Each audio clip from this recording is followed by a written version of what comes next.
Assalamualaikum warahmatullahi wabarakatuh. Anakku sekalian, siswa kelas 7 bertemu kembali pada pembelajaran matematika kelas 7. Pada kesempatan kali ini kita akan mempelajari materi baru tentang persamaan dan pertidaksamaan linier satu variabel. Ya, sebelumnya kalian sudah mempelajari materi tentang aljabar. Coba kalian nanti pelajari kembali materi tentang aljabar karena nanti ada kaitannya dengan materi yang baru ini ya, tentang persamaan dan pertidaksamaan linier. Nah, di modul 41 ini, MTK 74.1 ini kita akan mempelajari tentang persamaan linier satu variabel. Nanti dilanjutkan dengan materi pertidaksamaan linier satu variabel. Oke. Namun sebelumnya Bapak ingatkan kembali untuk yang belum menyelesaikan tugas prasyarat diselesaikan terlebih dahulu karena nanti tugas prasyarat itu merupakan tugas untuk kalian bisa memahami materi berikutnya. Jadi kalau materi prasyarat itu belum dipahami, maka nanti di materi persamaan linier ini kalian akan kesulitan untuk lebih bisa memahami materi persamaan linier ini. Ya, jadi yang belum silakan diselesaikan terlebih dahulu. Nah, pada materi kali ini kita akan di modul 4.1 ini kita akan mempelajari tentang PLSP. Nanti di modul berikutnya kita akan belajar PTLSP ya, pertidaksamaan linier satu variabel. Nah, pada kesempatan kali ini kita akan belajar tentang persamaan linier satu variabel. Yang pertama akan kita pelajari yaitu kalian harus memahami apa itu kalimat terbuka dan kalimat tertutup. Ya, kita pelajari dulu kalimat tertutup. Kalimat tertutup nama lainnya adalah pernyataan. Jadi kalimat tertutup sama saja dengan pernyataan. Untuk memahami apa itu kalimat tertutup atau pernyataan, ini ada 4 kalimat. Coba kalian baca. Yang pertama, Surabaya adalah ibu kota Provinsi Jawa Timur. Yang B, Presiden Soeharto adalah Presiden Indonesia yang pertama. Yang C, 6 tambah 7 sama dengan 13. Yang D, min 5 lebih dari 0. Dari keempat pernyataan ini, kalian sudah pasti bisa memahami atau mengetahui ya mana kalimat yang bernilai benar, mana kalimat yang bernilai salah. Kalimat A dan C ya, A dan C, Surabaya adalah ibu kota Provinsi Jawa Timur. Ini bernilai benar, ya kan? 6 ditambah 7 sama dengan 13. Bernilai benar kan? Nah, sedangkan kalimat B dan D ini bernilai salah. Presiden Soeharto adalah Presiden Indonesia yang pertama. Salah. Karena harusnya adalah Soekarno, bukan Soeharto. Min 5 lebih dari 0. Ini salah. Ya. Min 5 itu kurang dari 0. Nah, jadi makanya bernilai salah. Nah, dari keempat kalimat ini kalian bisa menentukan salah atau benarnya. Makanya kalimat yang dapat ditentukan nilai kebenarannya, benar atau salahnya, disebut dengan kalimat tertutup atau pernyataan. Jadi jika kalian menemui kalimat yang bisa diketahui benar atau salahnya, itu disebut dengan kalimat tertutup atau pernyataan. Nah, sedangkan kalimat terbuka, kebalikannya. Ya, perhatikan coba 3 kalimat berikut. Kota itu merupakan kota yang dijuluki sebagai kota hujan. Nah, ini kan kita belum tahu benar atau salahnya, ya kan? X merupakan faktor dari 12. Nah, X-nya berapa? Kita belum tahu benar salahnya. A tambah 8 sama dengan 14. Sama ya. Ini pun kita belum tahu benar atau salah. Untuk yang A, kota itu. Jika itunya kita ganti Bogor, maka dia akan bernilai benar. Jika itunya kita ganti dengan Bandung, bernilai salah. X merupakan faktor 12. Jika X-nya kita ganti 2, maka bernilai benar. Kita ganti 6, bernilai benar. Jika kita ganti X-nya dengan 7, maka akan bernilai salah. Begitupun yang C, A tambah 8 sama dengan 14. Jika A-nya kita ganti dengan 6, maka akan bernilai benar. Jika A-nya kita ganti dengan 7, maka akan bernilai salah. Jadi kalimat ini masih terbuka benar salahnya. Ya, makanya disebut dengan kalimat terbuka. Belum diketahui nilai benar atau salahnya. Ya. Nah, kalimat yang belum diketahui benar atau salahnya dan memuat variabel, nah, ini ada kata-kata memuat variabel, disebut dengan kalimat terbuka. Variabel itu huruf ya. Jadi kalau ada variabel itu ada hurufnya. Hurufnya biasanya huruf kecil. Sedangkan konstanta itu angka saja tanpa huruf. Itu sudah dipelajari sebelumnya di materi aljabar. Jadi kalimat terbuka ciri-cirinya adalah satu, belum diketahui nilai kebenarannya. Ya, benar salahnya kalian tidak tahu. Kedua, dia memuat variabel. Ya, biasanya dia memuat variabel atau huruf. Contoh, misalnya di sini ya. A ditambah 7 sama dengan 12. Nah, ini disebutnya dengan kalimat terbuka karena kita belum tahu benar atau salahnya. Ya, ditambah lagi di sini dia memuat variabel yaitu A. Maka disebutnya ini kalimat terbuka. Jika A-nya diganti dengan 5, maka kalimat tersebut akan bernilai benar. Maka A sama dengan 5 disebut dengan himpunan penyelesaian. Jadi jika A-nya diganti sama dengan 5, maka A sama dengan 5 ini disebutnya himpunan penyelesaian. Jelas ya? Jadi ada dua kalimat ya. Ada kalimat tertutup atau pernyataan yang kalian bisa tahu benar atau salahnya. Ada lagi kalimat yang kedua yaitu kalimat terbuka. Kalian belum bisa mengetahui benar atau salahnya, dan di mana kalimat terbuka adalah memuat variabel ya. Nah, sekarang kita masuk di PLSP ya. Bapak sebut PLSP ya, disingkat persamaan linear satu variabel. Apa itu PLSP? Nah, sebelum kalian belajar itu apa itu PLSP, kita pelajari dulu apa itu persamaan. Persamaan adalah kalimat terbuka. Nah, jadi kalau kalimat terbuka berarti dia yang belum diketahui kebenarannya ya, yang dihubungkan dengan tanda sama dengan. Sedangkan PLSP adalah kalimat terbuka matematika yang kita bahas khusus kalimat matematika ya, yang dihubungkan dengan tanda sama dengan dan memuat satu variabel dengan pangkat tertinggi variabelnya satu. Itu ciri-cirinya. Jadi PLSP itu ciri-cirinya satu, memuat sama dengan, variabelnya cuma satu, dan pangkat variabelnya pangkatnya satu. Itu ciri-cirinya. Ya. Oke, kita lihat contoh berikut. Y ditambah 6 sama dengan 9. Yang kedua, X kuadrat min 4 sama dengan 12. X, yang C, X tambah 2Y sama dengan 11. Yang D, 3A min 5 lebih dari 10. Manakah dari kalimat keempat kalimat ini yang merupakan PLSP? Persamaan linear satu variabel. Oke, kita pelajari satu-satu ya. Nah, kita pelajari satu-satu.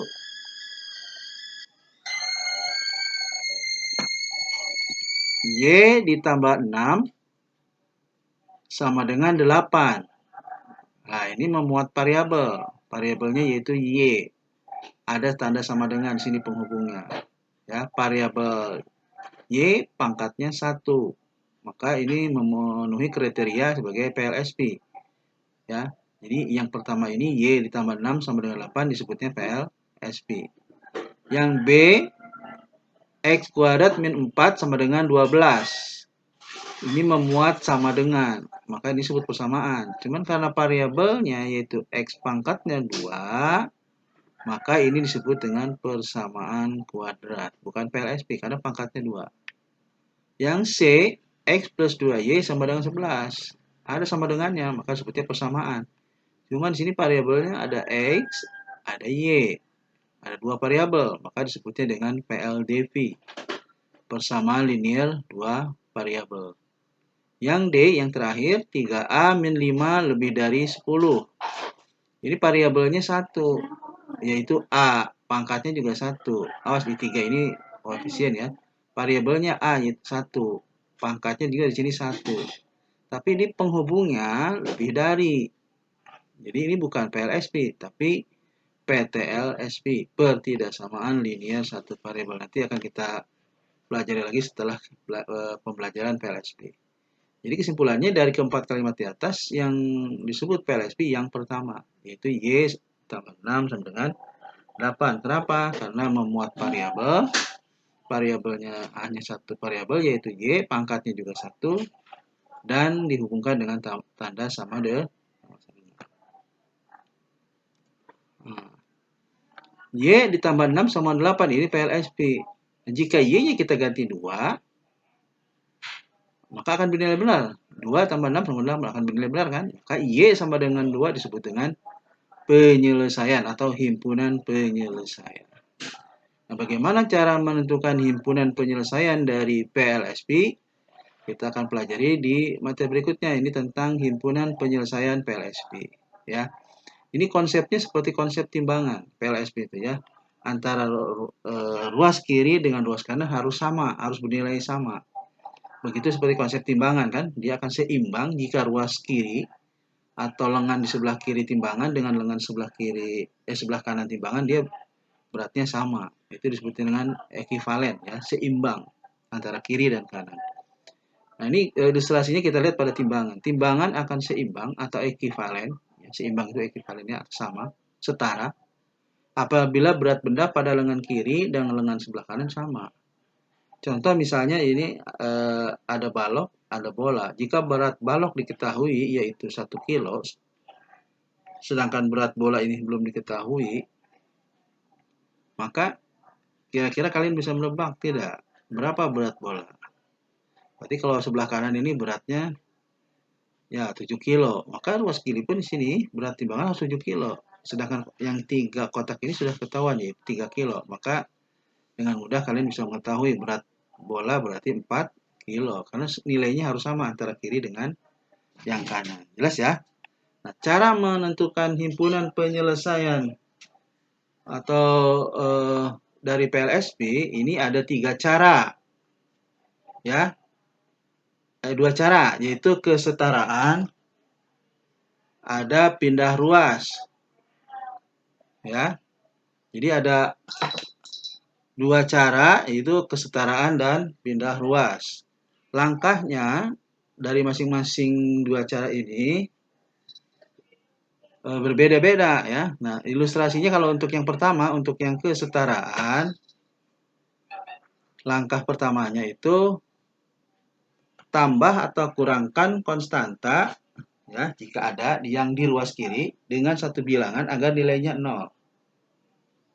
Yang kedua, tambah atau kurangkan variabel di ruas kanan. Nah, jadi kalau ruas kiri itu variabel konstanta, kalau ruas kanan variabelnya dihilangkan agar nilainya 0. Yang terakhir, jika ke ruas kiri sudah variabel, ruas kanan sudah konstanta, lihat koefisien variabelnya. Jika belum 1, ya koefisiennya, maka dia harus dijadikan 1 dengan cara dibagi. Nah, untuk mengetahui konsep kesetaraan, ini ada contoh ringan ilustrasi tentang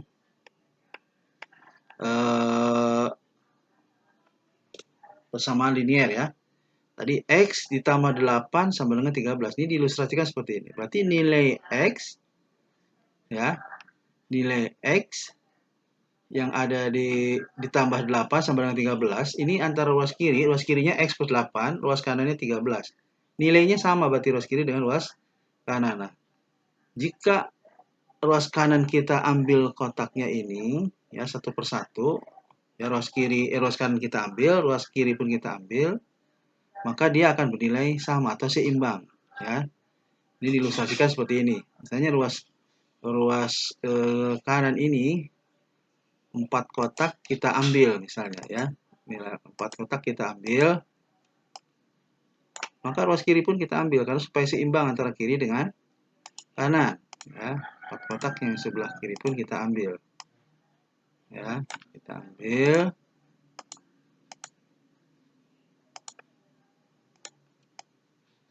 Ruas kanan pun kita ambil. Ruas kiri kita ambil. Ya. Maka ruas kiri dan kanan seimbang. Ruas kanan kita ambil lagi 4. Ya. Karena supaya dia tersisa nanti hanya ruas kiri pun kita ambil 4. Ya, ruas kiri pun kita ambil 4. Nah, maka nilainya X sama dengan 5 ya. Karena di sini yang belum diketahui ya, bola ini nilainya berarti setara, satu bola ini setara dengan 5 kotak ya. Ini diilustrasikan seperti itu. Jadi seperti timbangan. Ini supaya seimbang, maka kalau kirinya dikurang, maka kanan pun dikurang. Kalau kanan ditambah, kiri pun tambah. Itulah konsep keseimbangan ya, atau kesetaraan. Nah, kembali lagi ke materi yang tadi. Jadi konsep kesetaraan itu target tujuannya adalah ruas kiri variabel, ruas kanan konstanta dengan koefisien variabelnya 1. Ini contoh ya. X ditambah 8 sama dengan 13. Ya. Kita bahas persatu-persatu ya. Nah, ruas kiri ini terdapat variabel dan konstanta. Ruas kanan terdapat konstanta. Nah, ini ruas kiri konstantanya harus hilang. Harus 0. Ya. Plus 8 ini harus 0. Plus 8 supaya 0 dikurangi 8. Maka karena ruas kiri dikurangi 8, ruas kanan pun dikurangi dengan 8. Ya, karena kesetaraan itu harus seimbang antara ruas kiri dengan ruas kanan. 8 dikurangi 8 sama dengan 0. Maka tersisa X. Karena ruas kiri dikurangi 8, maka ruas kanan pun dikurangi dengan 8. 13 kurangi 8 sama dengan 5. Maka hasil akhirnya adalah X sama dengan 5. Himpunan penyelesaian maka X sama dengan 5. Ya, jadi nilai X sama dengan 5. Yang kedua, 3A min 4 sama dengan 17. Nah, ini kita lihat sebelah kiri ada ruas kirinya 3A min 4. Ini ruas kiri, yang ini ruas kanan. Ruas kirinya ada variabel, ruas kanannya ada konstanta. Nah, ini di ruas kiri ada konstanta, ini harus hilang. Ya, karena ruas kiri harus hanya ada variabel. Min 4 supaya hilang. Nah, kalau min berarti dia ditambah. Kalau plus berarti dikurang. Karena min maka ditambah. Maka min 4 ditambah 4 nilainya 0. Nah, karena ruas kiri ditambah 4, maka ruas kanan pun ditambah 4. Min 4 tambah 4 tersisa 3A sama dengan ruas kanannya 17 tambah 4, 21. Nah, ini ruas kiri sudah variabel, ruas kanan sudah konstanta. Tapi ternyata belum selesai. Kenapa? Karena di ruas kiri variabelnya koefisiennya 3. Ini harus 1. Ya, tadi di ruas kiri kan koefisiennya variabelnya 1. X nih, nilai koefisiennya 1. Nah, sedangkan ini koefisiennya 3. Supaya jadi 1, 3 dibagi 3. Maka 3A ini dibagi 3. Supaya nanti koefisiennya jadi 1. Karena ruas kiri dibagi 3, maka ruas kanan pun harus dibagi 3. Karena konsep keseimbangan ya, kesetaraan itu harus sama. Kiri dibagi, kanan pun harus dibagi. 3A dibagi 3, tersisa A. Ya, jadi ini 1 koefisiennya. 1 tidak ditulis koefisiennya. 21 dibagi 3, 7. Maka nilainya adalah A sama dengan 7. Nomor 3.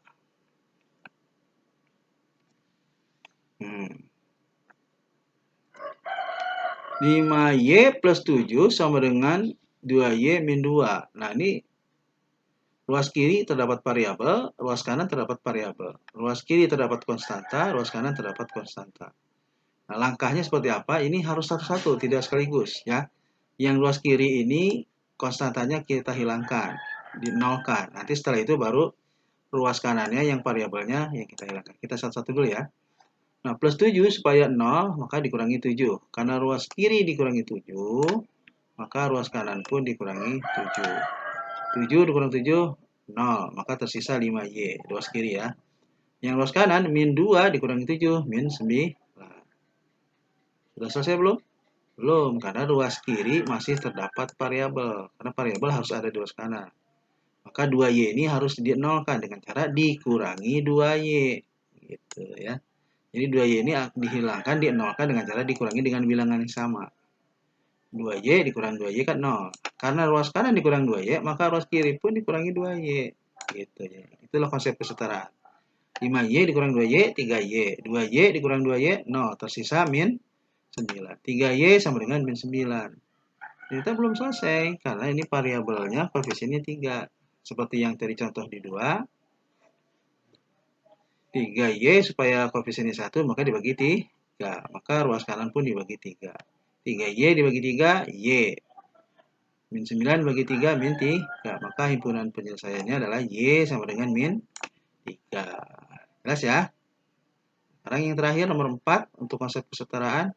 3 dikali, nah ini dikali ya, kalau kurung seperti ini dikali. Kalian sudah belajar di materi aljabar. 3 dikali X plus 4 sama dengan 6 dikali X plus 1. Ini dikalikan dulu ya. 3 dikali X, 3X, 3 kali 4, 12. Yang ruas kanan 6 kali X, 6. 6 kali 1, 6. Nah, seperti tadi, seperti contoh yang nomor 3, ini yang variabel sisakan variabel ruas kiri, maka konstantanya ini yang 12 ini harus dihilangkan, dinolkan dengan cara dikurangi 12. Ya, karena ruas kanan pun maka dikurangi 12. 12 kurang 12, 0, tersisa 3X. Ruas kanan 6 kurang 12, min 6. Lalu variabel 6X ini harus hilang, dinolkan. Caranya dikurangi 6X. Yang min 6 ini geser ke kanan ya. 6X kurangi 6X, 0. Maka ruas kiri pun dikurangi 6X.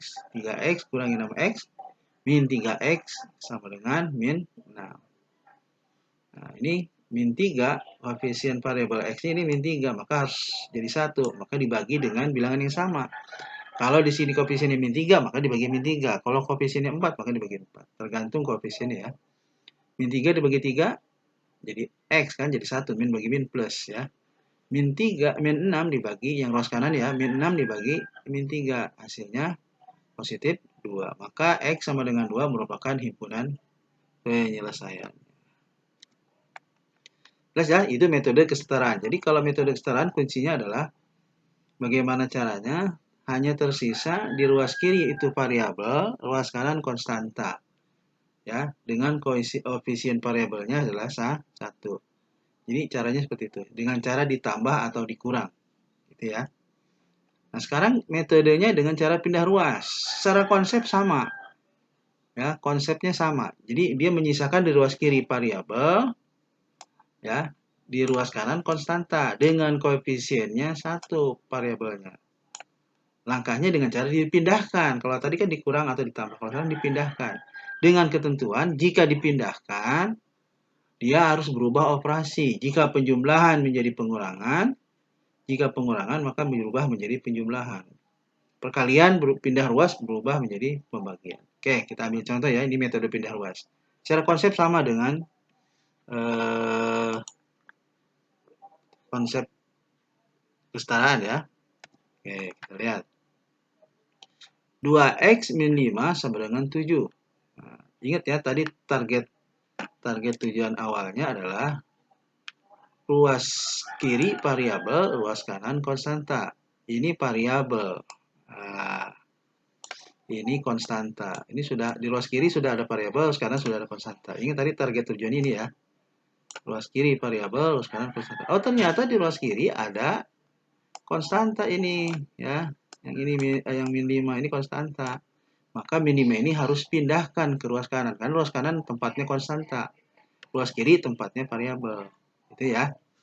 Jadi kita pindahkan. Nah, ini metode pindah ruas namanya. Dipindahkan. Min 5 ini dipindahkan ke ruas kanan karena dia pengurangan, maka pindah ruas jadi penjumlahan, yaitu plus 5. Jadi min 5 ini kita pindahkan ke ruas kanan. Berkumpul dengan konstanta juga gitu ya.